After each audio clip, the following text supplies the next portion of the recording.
اسلام میں ایسی قسم کا کوئی معنی نہیں ہے. اسلام میں یہ قسم ہی نہیں ہے. ماں کی کھائی، باپ کی کھائی، بھائی کی کھائی، بہن کی کھائی، بیٹے کی، بیٹی کی، سر کی، گلے کی، مکان کی، دکان کی، کھیت کی، کھلیان کی، یہ کوئی قسم ہی نہیں ہے. بلکہ ایسا کرنا معیوب ہے، ایک عیب ہے ایسا کرنا. اور ایسی قسم کھا لی اور توڑ دی تو کوئی گناہ بھی نہیں ہے اور نہ کوئی اس کی بھرپائی ہے، کیونکہ یہ قسم ہی نہیں ہے. اسلام میں جس قسم کا ذکر ہے وہ قسم اللہ رب العزت کی ذات یا اس کی صفات، اللہ رب العزت کی ذات یا اس کی صفات. کسی نے قسم کھائی کہ اللہ کی قسم تو یہ قسم ہے، کسی نے قسم کھائی قرآن کی قسم تو یہ قسم ہے. آیا سمجھ میں؟ قرآن اس کی صفات ہے اور ذات اس کی خود ہے. کسی نے قسم کھائی رحمان کی قسم، ستار کی قسم، غفور کی قسم، شکور کی قسم، تو یہ اللہ کے صفاتی نام ہے نا. ان ناموں کی قسم کھائی یا اس کی صفات جیسے قرآن کی قسم تو یہ قسم ہے. اس کو توڑ دیں گے تو اس کا کفارہ لازم آئے گا. اس کا کفارہ یہ ہے کہ 10 مسکینوں کو بھر پیٹ کھانا کھلائے، 10 مسکینوں کو، غریبوں کو بھر پیٹ کھانا کھلائے. لیکن ماں باپ کی، بھائی بہن کی، بیٹا بیٹی کی، مکان دکان کی، کھیت کھلیان کی، سر کی، گلے کی، یہ کوئی قسم نہیں ہے. آیا سمجھ میں؟ اور نہ اس کے توڑنے پہ کوئی کفارہ ہے، بلکہ یہ ایک عیب ہے، ایک خام خواہ کی برائی ہے کہ لوگ اس کو ایسا سمجھتے ہیں جیسے اسلام کا حصہ ہے، اور جبکہ یہ اسلام کا حصہ ہے ہی نہیں. آ گیا سمجھ میں؟ ایک مسئلہ حل ہو گیا. اب دوسرا مسئلہ سماعت فرما لیں.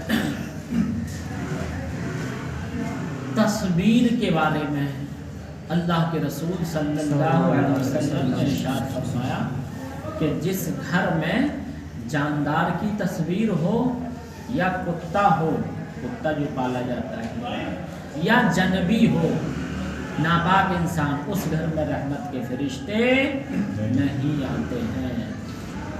کتا ایک تو ضرورت سے پالا جاتا ہے. مثال کے طور پر ہمارا کہیں گوڈاؤن ہے، کہیں دکان ہے، یا کوئی اور فیکٹری ہے یا گھر ہی ہے. مثال کے طور پر چور و چکا کا اتنا اندیشہ ہے کہ کتا پالنا ضروری ہے کہ وہ ہمیں آگاہ کر دیتا ہے.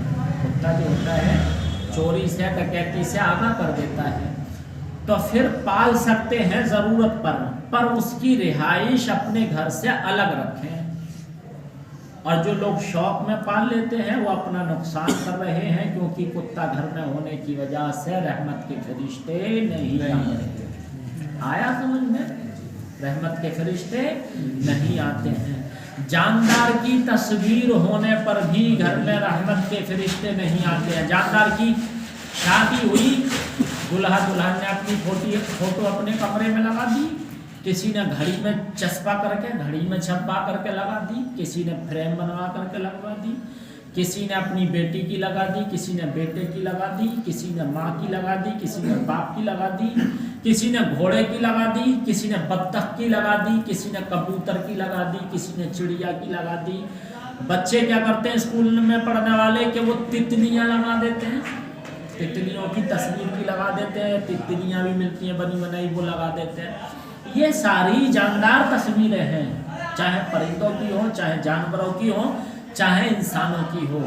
ان سب کے گھر میں رہنے سے اگر لگی ہیں تو پھر رحمت کے فرشتے نہیں آتے ہیں. آیا سمجھ میں آپ لوگوں کے؟ رحمت کے فرشتے نہیں آتے ہیں. تصویر اگر تھی پر اس کو پلٹ کے رکھ دیا یا چھپا کے رکھ دیا تو پھر کوئی مذائقہ نہیں ہے. تصویر بنانا الگ بات ہے، لگانا الگ بات ہے. میں بات کر رہا ہوں یہاں لگانے کی.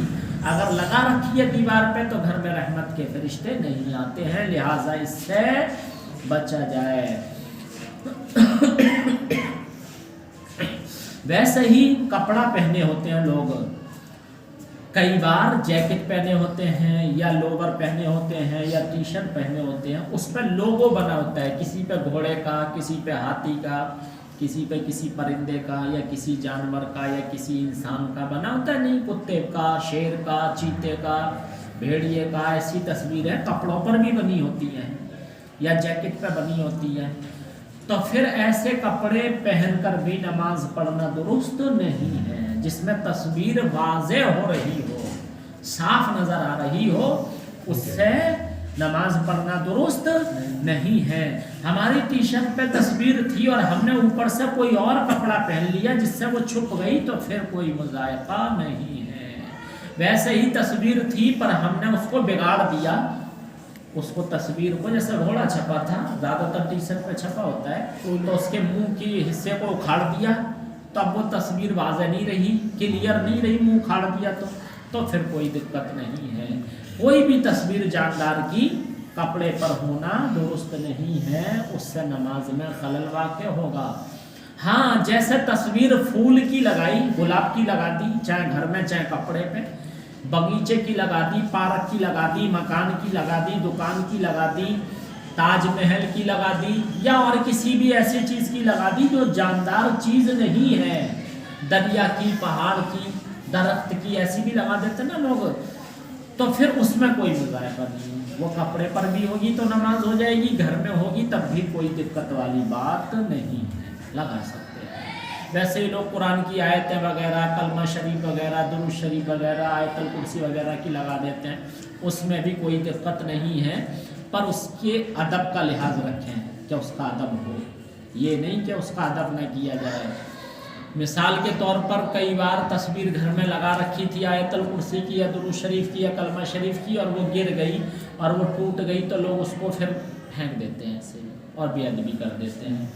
اگر کلمہ شریف یا درود شریف یا کوئی بھی ایسی ادب کے لائق چیز تھی آپ نے لگا رکھی تھی اور پھر وہ ٹوٹ گئی، تو اس کے جو کلمات ہیں کپڑے پر ہیں یا کاغذ پر ہیں، تو اس کپڑے کو یا کاغذ کو کسی کنویں میں یا کسی دریا میں جہاں وہ اس میں ختم ہو جائے، غرق ہو جائے، اس کے الفاظ اس میں مٹ جائیں۔ جیسے کنویں میں ڈال دیا، پہلے کنویں ہوتے تھے پانی بھرے ہوئے، اس میں ڈال دیا تو اس میں گل جاتا تھا، یا دریا ایسا ہے کہ اس کی تو حد ہی نہیں ہے کہاں تک بہ رہا ہے، اس میں ڈال دیا، اندر چلا گیا تو اس کے الفاظ اس میں سب دھل کے مٹ کے ختم ہو جائیں گے۔ یا پھر آج کے دور حاضر میں یہ چیزیں مشکل ہیں، تو پھر قبرستان میں چلے جائیں، گڈھا گڈھا کھود کھاد کے اس میں رکھ دیں، یا کسی ایسی جگہ جہاں لوگ زمین پر پیر نہ ڈالنا پائیں اور اسے کھودیں وہاں، اور وہاں زمین میں اس کو دفن کر دیں۔ اس کا لحاظ رکھیں۔ یہ مسئلہ آ گیا آپ لوگوں کے سمجھ میں؟ اب ایک مسئلہ یہ، کئی بار سمجھ میں آ رہی ہے نا بات آپ لوگوں کے؟ سمجھ میں آنا ضروری ہے، بتانا مقصد یہ ہے کہ آپ کے سمجھ میں آئے۔ کئی بار ہم راستے میں کھڑے ہوتے ہیں یا بیٹھے ہوتے ہیں یا کسی سے بات کر رہے ہوتے ہیں، کتا آتا ہے اور ہم سے گھسٹ کر چلا جاتا ہے، ہو جاتا نہیں ہے سر، ٹانگ پر گھسٹ کر چلا گیا، ہم نے لنگی باندھی، تہمت باندھا یا پھر پاجامہ پہنا یا پینٹ پہنی یا کچھ بھی پہنا تھا، اور وہ اس پہ گھسٹ کر چلا گیا، تو لوگ سمجھتے ہیں وہ گھسٹ کے چلا گیا تو اب تو کپڑا ہمارا ناپاک اور ہم بھی ناپاک، اور پھر وہ نماز نہیں پڑھتے ہیں۔ اگر کتا آپ سے گھسٹ کر چلا گیا اور وہ سوکھا تھا تو آپ کپڑے کو صرف ایسے ہاتھ سے جھاڑ دیں، نہیں بھی جھاڑیں گے تو کوئی مسئلہ نہیں، کیونکہ بظاہر کوئی گندگی وہ لگا کر نہیں گیا ہے۔ ہم دیکھتے ہیں تو کوئی گندگی ہوتی ہے نہیں ہوتی ہے، تھوڑی بہت دھول مٹی لگا بھی گیا تو ایسے جھاڑ دیں، بس کپڑا پاک ہے، آپ بھی پاک ہیں۔ آپ کا کپڑا ناپاک اس حالت میں ہوگا کہ جب وہ کسی کیچڑ میں سنا ہوا تھا، کسی گندی چیز میں، نجس چیز میں تھا سنا ہوا، اور وہ آیا اور رگڑا اور آپ کو بھی رگڑ کے چلا گیا، وہ آپ کے گندگی لگا گیا، کیچڑ آپ کے لگا گیا یا کوئی اور گندگی تھی وہ لگا گیا، تو اب وہ گندگی لگ گئی تو پھر اب آپ کا کپڑا ناپاک ہو گیا، یا اتنی لگ گئی کہ کپڑے کو گیلا کر کے وہ آپ کے جسم میں بھی چلی گئی، ٹانگ پہ لگ گئی، تو پھر اس ٹانگ کو دھونا پڑے گا اور اس کپڑے کو دھونا پڑے گا یا کپڑا بدلنا پڑے گا، پھر آپ نماز پڑھ سکتے ہیں۔ آیا سمجھ میں؟ لوگوں کی یہ بہت بڑی غلط فہمی ہے کہ کتا بس رگڑ گیا تو ناپاک ہو گیا اور وہ نمازیں چھوڑتے رہتے ہیں۔ کتا رگڑنے سے نماز نہیں چھوڑی جائے گی اگر وہ گندگی لگا گیا۔ اب مثال کے طور پر وہ گندگی لگا گیا یہاں، تو اب غسل فرض نہیں ہو گیا اس کی وجہ سے، آپ ٹانگ دھو لیں، ٹانگ پہ لگی نا یا گندگی، آپ نے اس کو دھو دیا، بس آپ پاک ہو گئے۔ کپڑے پہ لگا گیا یہاں، آپ کپڑے کو دھو دیں، دھو دیا، آپ کا کپڑا پاک ہو گیا۔ لیکن کپڑے کے بارے میں حکم ہے کہ ایسے کپڑے سے نماز نہ پڑھی جائے کہ جس سے پانی نچڑ رہا ہو، خشک کپڑا ہونا چاہیے۔ تو اگر آپ کا پائچاپ کو اتنا دھونا پڑا کہ اس سے پانی ٹپک رہا ہے اور آپ کو ابھی نماز پڑھنی ہے تو پھر پینٹ کو بدل کے ہی، کپڑے کو بدل کر کے ہی نماز پڑھی جائے. آیا سمجھ میں؟ پر آپ پر غسل فرض اس کی وجہ سے نہیں ہو گیا ہے. جہاں گندگی لگی ہے اسی گندگی کو آپ دھو دیں تو آپ پاک ہو جائیں گے. نالی میں پیر چلا گیا، لوگ سمجھتے ہیں کہ آپ نے ناپاک ہو گیا. کیسے نماز پڑھو؟ پیر دھو لیں، آپ پاک ہیں.